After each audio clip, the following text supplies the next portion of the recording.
Obrigada por sintonizar no podcast Assustadoramente. O caminho para o terror começa aqui, e não há como voltar atrás.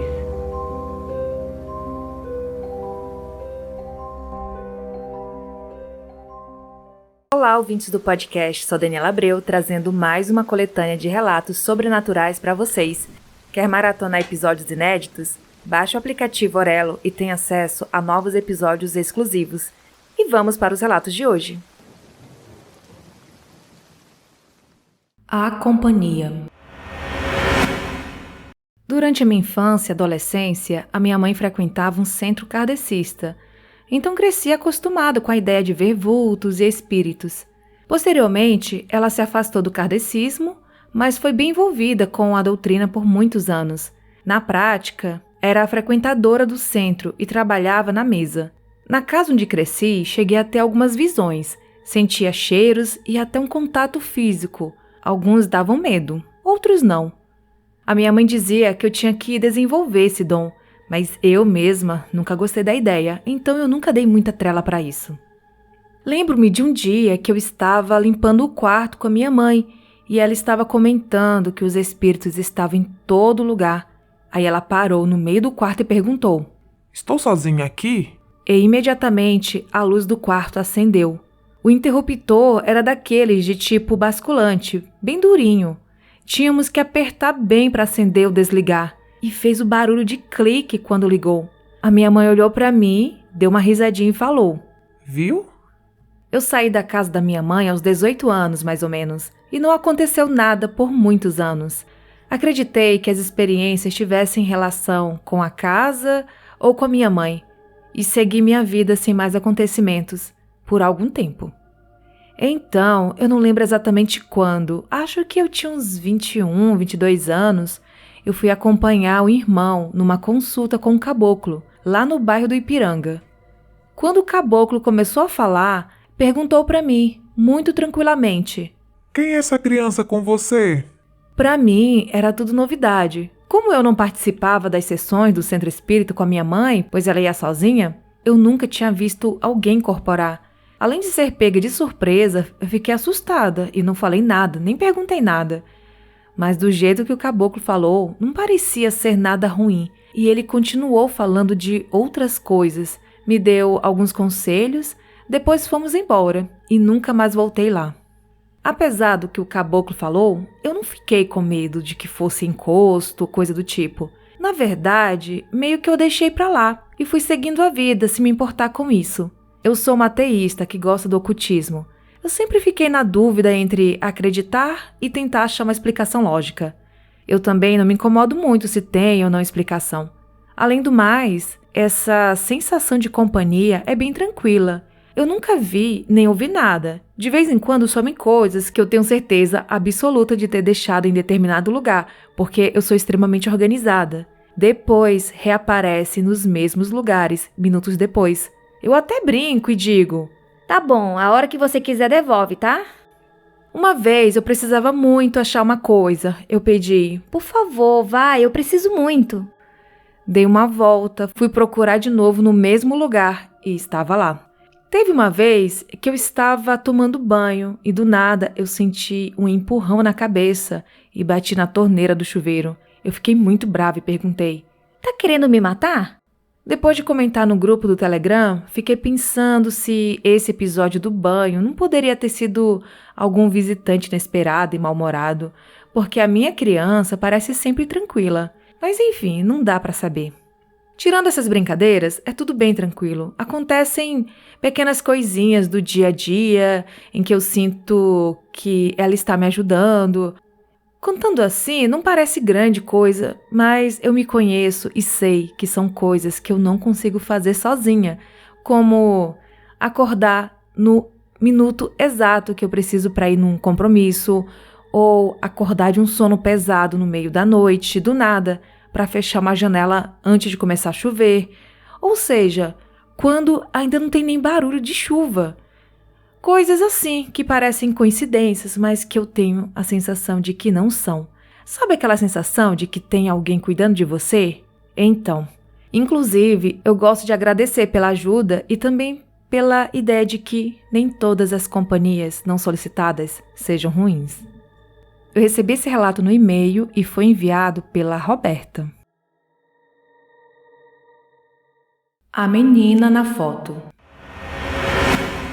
Olá, meu nome é Caio e contei o relato do vulto atrás do carro. O relato de hoje aconteceu na minha casa atual. Meus pais, de vez em quando, fazem uma festinha aqui em casa só com os amigos próximos. Eles ficam na área externa, conversando e bebendo. Certo dia, em 2021, por volta das 23 horas, eles resolveram tirar uma foto juntos. A minha mãe postou a foto em seu Instagram. Após a postagem, ela foi rever a foto e no corredor, no fundo da imagem, era possível ver claramente uma menina pequena, de uns 7 anos, cabelos curtos e roupas velhas. Não tenho mais detalhes, pois, tempo depois, a foto simplesmente se apagou dos stories, da galeria, dos arquivados, simplesmente sumiu. O que quer que tenha aparecido naquela foto não queria ser visto. Nunca notei nada de anormal aqui em casa, a não ser no dia em que eu estava no meu quarto sozinho e senti o cheiro de um perfume muito doce, mas eu nunca tive medo. Eu recebi esse relato em algum lugar, eu não lembro se foi no e-mail, no Instagram, mas foi enviado pelo Caio. Obrigada, Caio. Eu vou ler para vocês agora uma coletânea de relatos que eu recebi do ouvinte Paulo, do Rio de Janeiro. Ele falou que gosta muito de relatos de hospital, necrotério, e que não tem muito esse tipo de relato aqui no podcast. Realmente, eu recebo pouquíssimos relatos de cemitério, de hospital, de necrotério, essas coisas que dá muito ibope, né? Lobisomem também eu quase não recebo. Ele diz que é fascinado por essas histórias e que ele reuniu alguns relatos de pessoas conhecidas, também de relatos que ele viu em grupos de Facebook, ele pediu autorização para as pessoas e ele enviou para mim. E eu vou ler aqui alguns desses relatos. Choro no necrotério. Isso aconteceu há muitos anos, quando eu trabalhava em um hospital na cidade de Curitiba, no Paraná.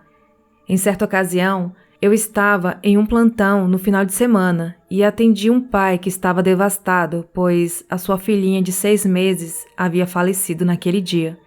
Estava maior correria no hospital, então me dispus a ir buscar o corpo na morgue para mostrar para o pai, que havia trazido uma roupinha para vestir o bebê.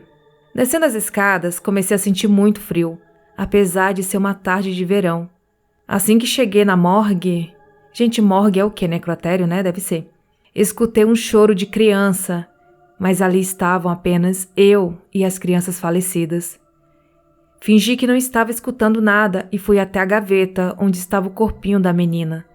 Desembrulhei e, como estava toda encolhida, fui conversando com ela, dizendo que iria vesti-la, que estava tudo bem, que seu pai veio buscá-la, e o choro foi parando. Ela relaxou os membros e eu consegui vesti-la. Senti uma mãozinha fria tocar minha mão e o choro cessou. Eu nunca senti tanta tristeza em minha vida. Levei ela vestida para o pai, que estava aguardando o carro do necrotério, e choramos juntos pelo anjinho que ele havia perdido. O mistério da aliança. Eu estava em um plantão à noite quando uma paciente veio a óbito. Depois de constatar a morte, o médico liberou o corpo para ser levado ao necrotério. E assim foi feito. Eu e uma colega de trabalho levamos o corpo até o necrotério e, chegando lá, eu tirei a minha aliança de casamento e a coloquei em cima da bancada. Calcei as luvas, tiramos a roupa da paciente e a envolvemos num lençol. Voltei ao meu posto de enfermagem. Umas 2 horas depois, dei por falta da minha aliança e lembrei que havia deixado no necrotério. Voltei para buscar e, chegando lá, não a encontrei. Daí eu perguntei para o técnico legista se ele sabia onde estava. Ele disse que tinha sim visto uma aliança e que ela estava no dedo da falecida. Ele então retirou a aliança do dedo da defunta e realmente era minha, pois dentro dela estava o nome do meu esposo. Como ela foi parar no dedo da moça? Essa é a parte que me aterroriza até hoje. Sozinha no necrotério. Chegou até mim uma pessoa que tirou a própria vida com uma arma de fogo. Peguei meus equipamentos de trabalho, coloquei minha bandeja na mesa, que era imensa. De repente, A bandeja foi lançada no chão, fazendo um barulho que ecoou pelo lugar. Ignorei o ocorrido. Talvez eu não tenha colocado a bandeja corretamente sobre a mesa, né? Fui até a sala de serragens, que ficava no final do corredor, que tinha aproximadamente uns 20 metros de comprimento por uns 2 de largura. Não havia janelas nessa sala e, por isso, não entrava corrente de ar. A iluminação era precária. Apenas a primeira e a última luz que funcionavam. Entrei lá e senti um vento no meu pescoço como se alguém tivesse soprado, seguido de uma respiração de ódio, bufando, com uns gritos presos. Eram gritos femininos, embolados no meio da respiração. Me considero uma pessoa corajosa, mas nessa hora a minha alma saiu do corpo. Respirei fundo e falei em voz alta que estava ali para cuidar dela, que não iria fazer mal e que ela poderia ir em paz e coisas do tipo. Continuei andando, não senti mais vento e não vi mais nada. Confesso que eu não tive coragem de olhar para trás, porque eu sabia que eu iria ver algo que eu não queria. Plantão noturno. Eu estava em um plantão noturno. Por volta das 23 horas, fui até a copa para fazer meu lanche. Quando eu estava lá, entrou uma senhora vestida com camisola hospitalar, me dizendo que o quarto dela estava trancado e ela queria entrar, mas não conseguia.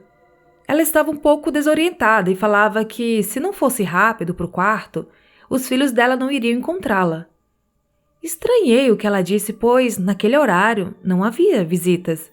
Acompanhei ela pelo corredor, pegamos o elevador e fomos até a área da lavanderia.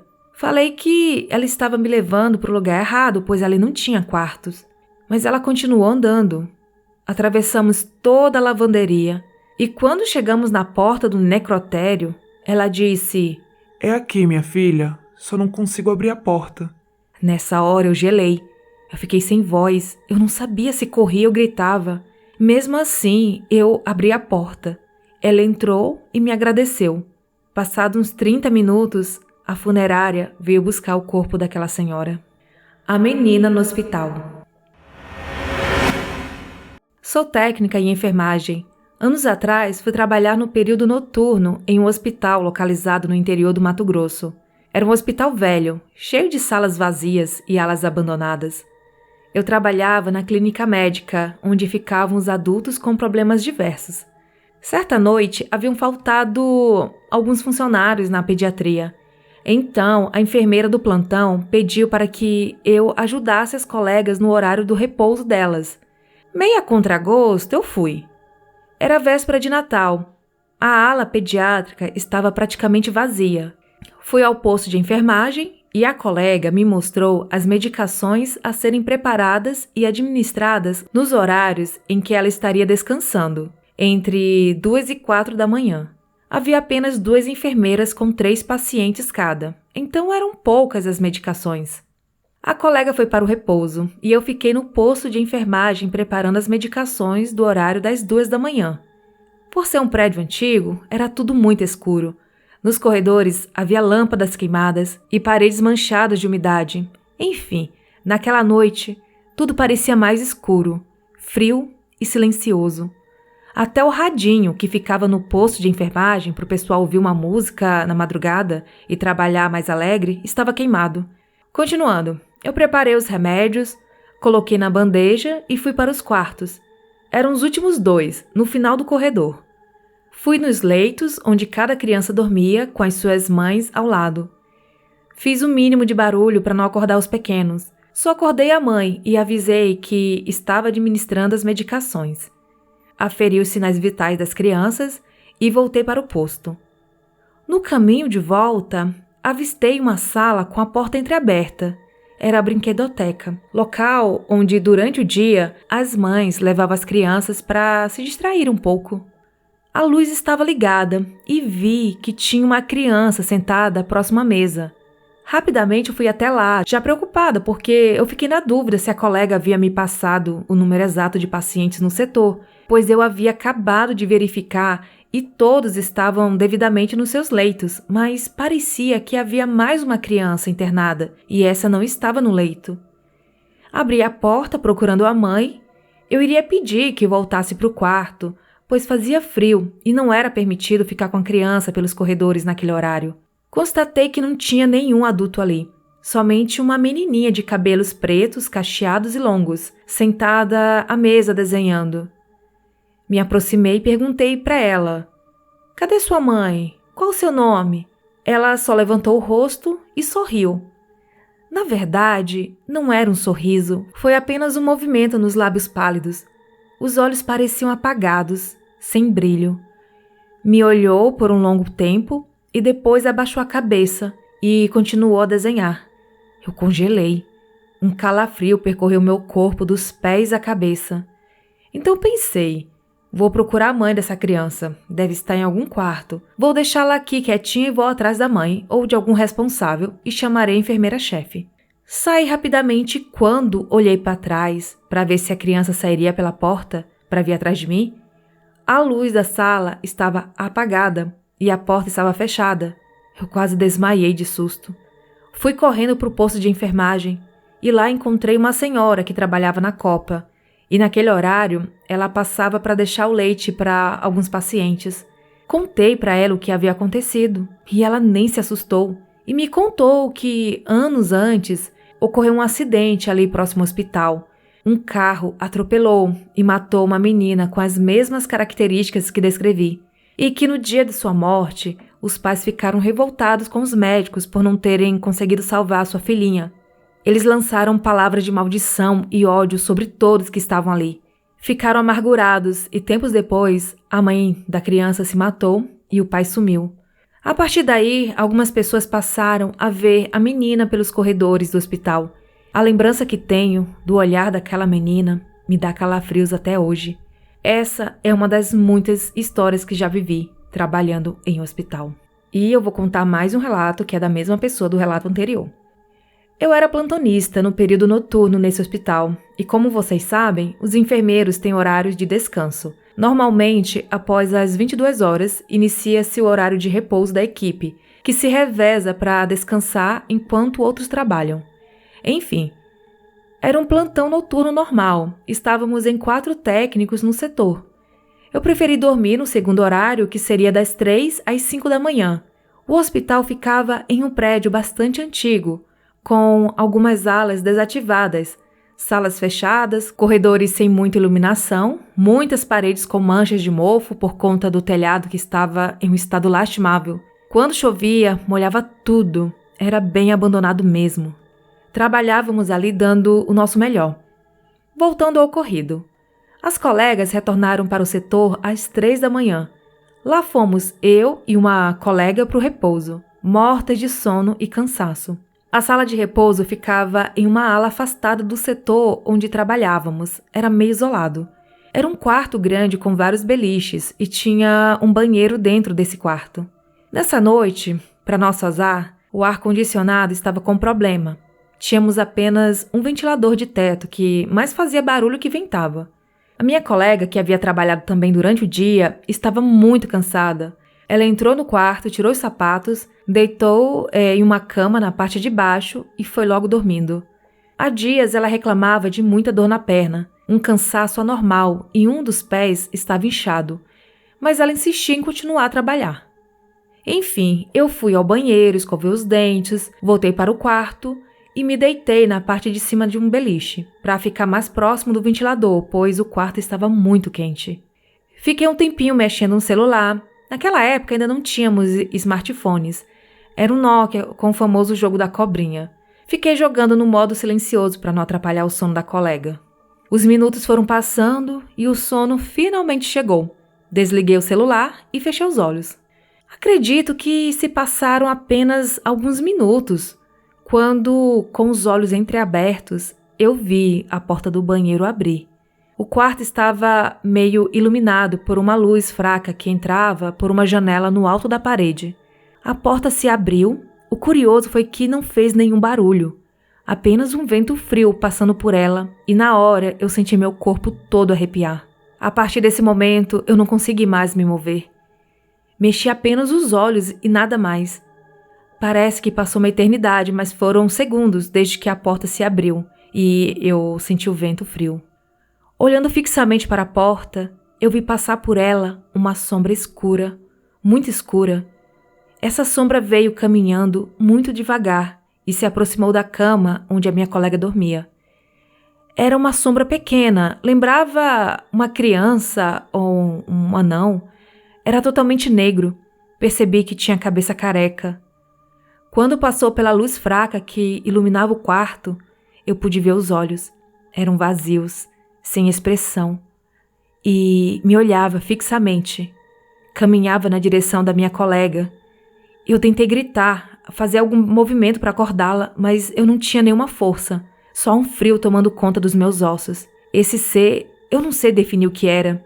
Se aproximou dos pés da colega. Ela dormia de barriga para cima, com os pés sem meias, encostados na cama. Aquilo ergueu a cabeça e aproximou a boca no dedão do pé esquerdo dela. Ali, ele começou a sugar o dedo dela com muita força.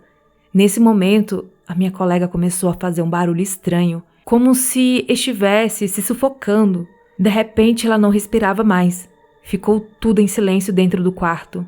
Aquele ser soltou o pé dela e voltou, andando de costas para o banheiro. E durante esse tempo todo, ele manteve os olhos fixos em mim. Quando a porta do banheiro se fechou, a minha colega puxou o fôlego com muita força e começou a tossir. Ela sempre dizia que sofria de apneia do sono, por ser obesa. Consegui me mover, desci correndo da cama.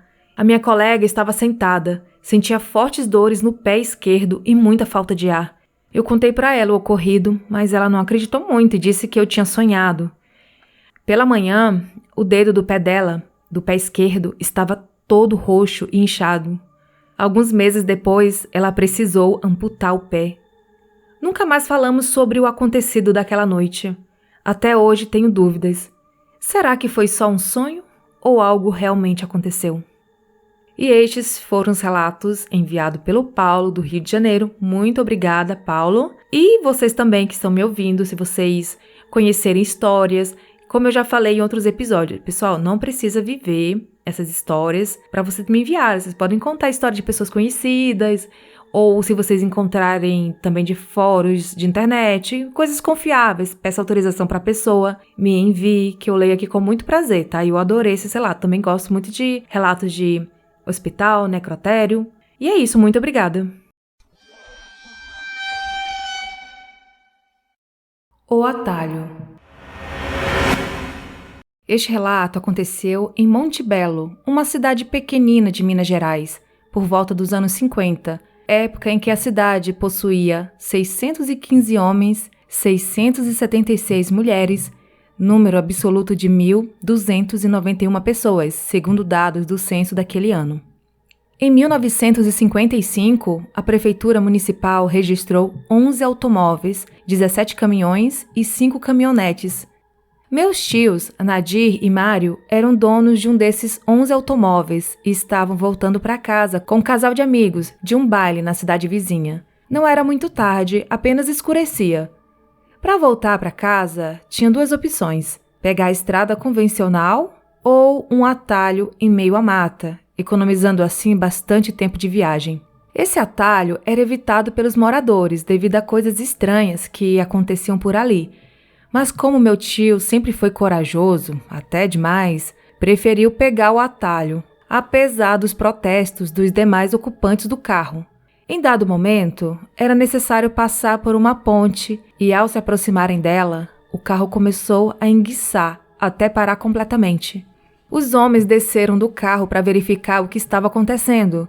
A visão que tinham nada mais era que um matagal alto a perder de vista e, à frente, o caminho do atalho que ficava cada vez mais sombrio conforme escurecia.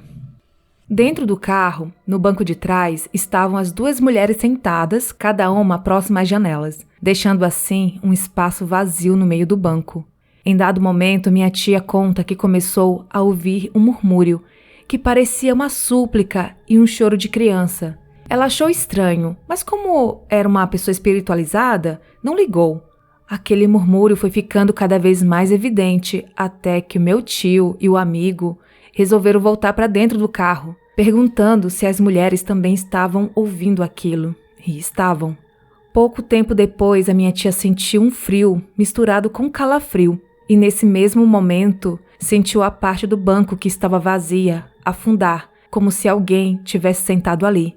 Ela olhou para a amiga que estava ao seu lado e, pela feição dela, sabia que tinha sentido a mesma coisa. Aquilo ficou por um tempo até que a minha tia resolveu dizer: Por favor, deixa a gente ir embora, que assim que chegar em casa, acenderei uma vela para você. Meu tio então ligou o carro e dessa vez funcionou. Seguiram viagem em silêncio, deixaram o casal na casa deles e assim que chegaram em casa, a minha tia acendeu uma vela para seja lá o que fosse.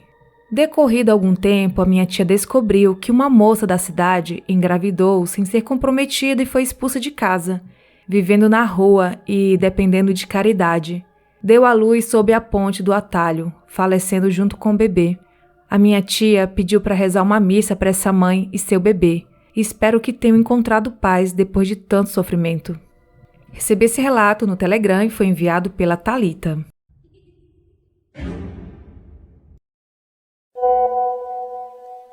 Mas vamos lá, Dani, a história é a seguinte. Após o Réveillon 2003, na época eu tinha aí de 9 para 10 anos, minha família, que é do interior do Paraná, programou uma viagem para Florianópolis, na ilha de Florianópolis. Então nós fizemos a viagem no dia 2 e nós tínhamos casa reservada do dia 2 ao dia 10, chegando lá fazer a entrada. Quando nós chegamos lá no dia 2 à tarde, ocorreu uma confusão na imobiliária, que meu pai na época a internet era difícil, tinha negociado tudo pelo telefone. A casa que nós entraríamos estava alugada para outra família que só iria sair no dia 4. Então, entre os cavalheiros lá fizeram um acordo, o locatário devolveu o valor para meu pai e arrumou uma outra casa afastada da praia. Dava mais ou menos, eu não lembro direito a quilometragem, mas lembro que nós tínhamos que ir de carro até a praia. E era um loteamento novo, onde nós passaríamos 2 noites. Eu lembro que essa casa, quando é loteamento novo, tem umas casas espalhadas. E essa casa específica que nós ficamos, eu mesmo com a pouca idade lembro que essa casa ficava mais isolada ainda. Então estava nessa viagem minha família, que é composta por meus pais e minha irmã mais nova, 3 anos que eu, na época 5 anos. E a família de um irmão da minha mãe com a esposa, minha tia, e seus 2 filhos. Os 2 um pouco mais velhos que eu. Nós ficamos todos na casa, chegamos na casa, o locatário cedeu, a casa estava equipada, só era afastada da praia e nesse lugar mais ermo. Chegamos, nos instalamos, fomos no mercado, compramos algumas coisinhas para comer à noite e deitamos para dormir. Tanto meu pai quanto meu tio estavam com uma preocupação muito grande, porque na época existia pouco cartão de crédito, não era tão usual, e eles estavam com muito dinheiro guardado. E os carros eram relativamente bons, então chama atenção no lugar ermo, carros com placa de fora, e sabem que turista sempre leva dinheiro quando vai viajar. Então os 2 ficaram muito preocupados com a possibilidade de assalto nesse lugar isolado. Mas mesmo assim, colocaram as crianças dormir, os casais ficaram conversando, tomando uma cerveja, e foram dormir um pouco mais tarde. Quando foram dormir, foram dormir, começaram barulhos, como se alguém estivesse forçando a porta da frente de casa. O meu pai levantou, chamou meu tio, os 2 se preocuparam, foram de alguma forma tentar observar a frente da casa, não conseguiram, e decidiram por bem sair pelos fundos da casa e tentar chegar na frente e ver se tinha alguém. Na época as pessoas tinham um pouco mais de coragem, acho que o risco de violência era um pouco menor na época do que é hoje. Hoje acho que ninguém faria isso. Mas não tinha ninguém na frente da casa. Mas por bem os 2 decidiram ficar acordados por mais um tempo e não houve barulho mais na frente. Quando eles voltaram a dormir, cada um em seu respectivo quarto, o barulho começou novamente. Então eles observaram, tentaram ver, não tinha ninguém pela janela, não tinha ninguém à frente de casa. E também começou um barulho nos fundos. Eles também tentaram observar, de alguma forma não tinha nada. Então, esse barulho ficou muito forte. Cada vez que eles entravam no quarto, alguém tentando forçar as portas. E eles nunca conseguiam ver quem era que fazia isso. Por bem, os casais decidiram se revezar. Cada um iria ficar metade da noite, nisso já entrava a madrugada. Meu pai e minha mãe ficaram até algumas horas da madrugada. Depois, meu tio e minha tia revezaram ali para ficar acordado na sala, cuidando de algum barulho, com as luzes acesas, a televisão ligada. Ao amanhecer, e não tendo mais barulho, por bem meu tio decidiu ir dormir.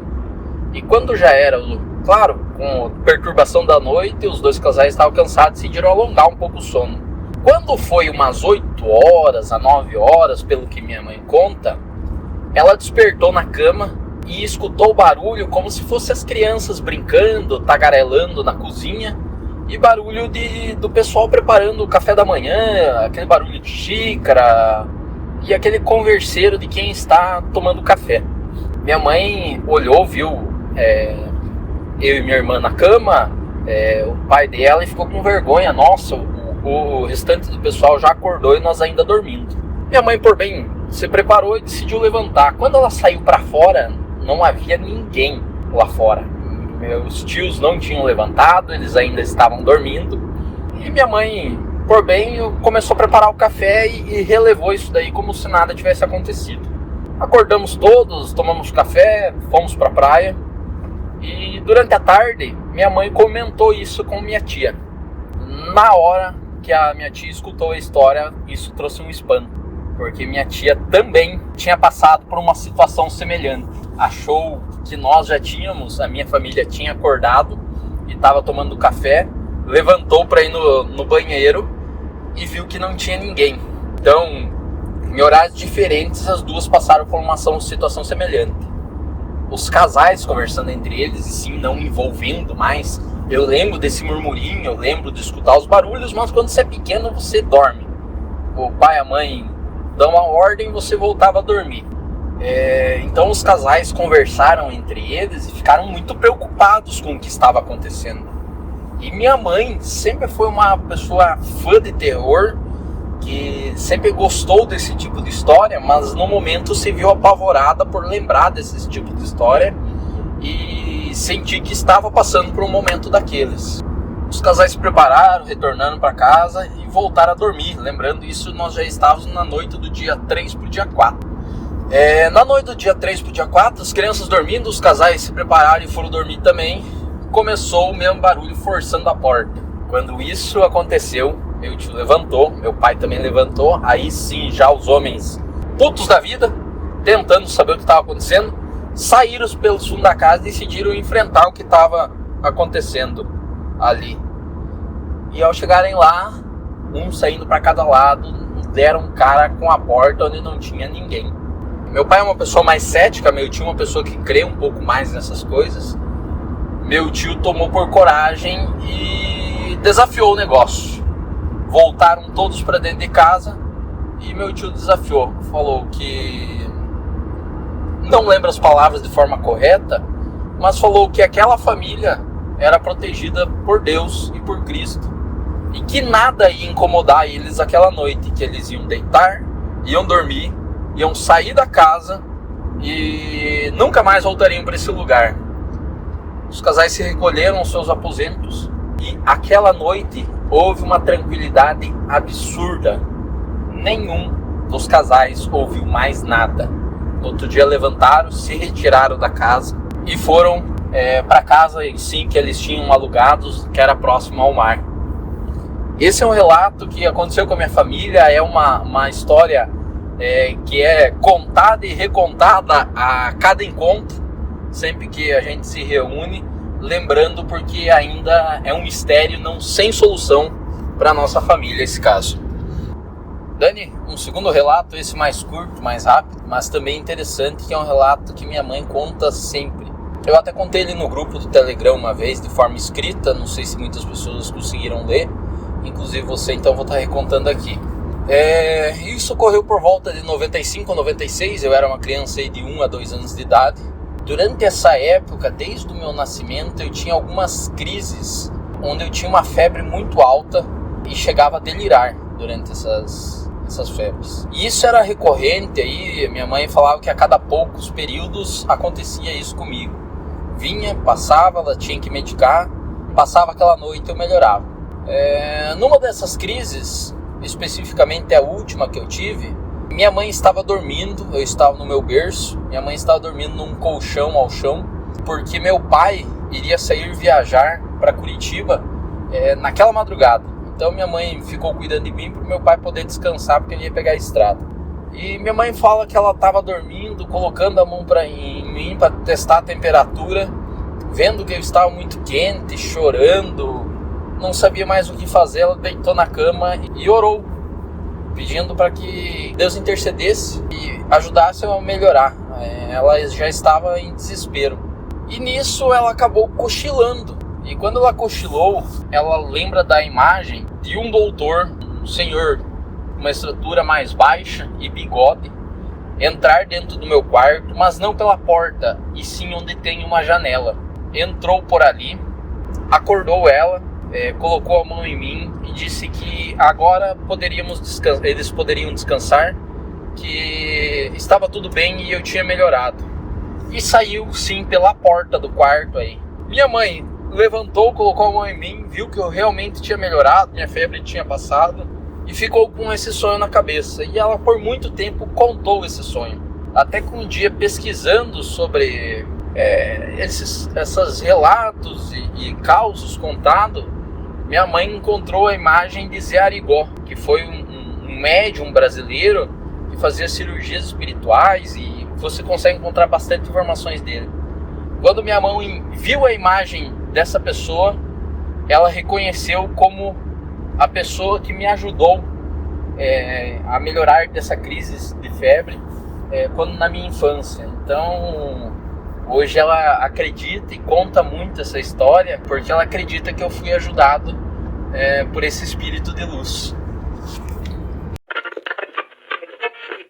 Você tem alguma história sobrenatural para contar? Então envie seu relato para o e-mail assustadoramente@outlook.com ou envie através de áudio pelo Telegram. Siga as redes sociais do podcast. Os links estão na descrição do episódio.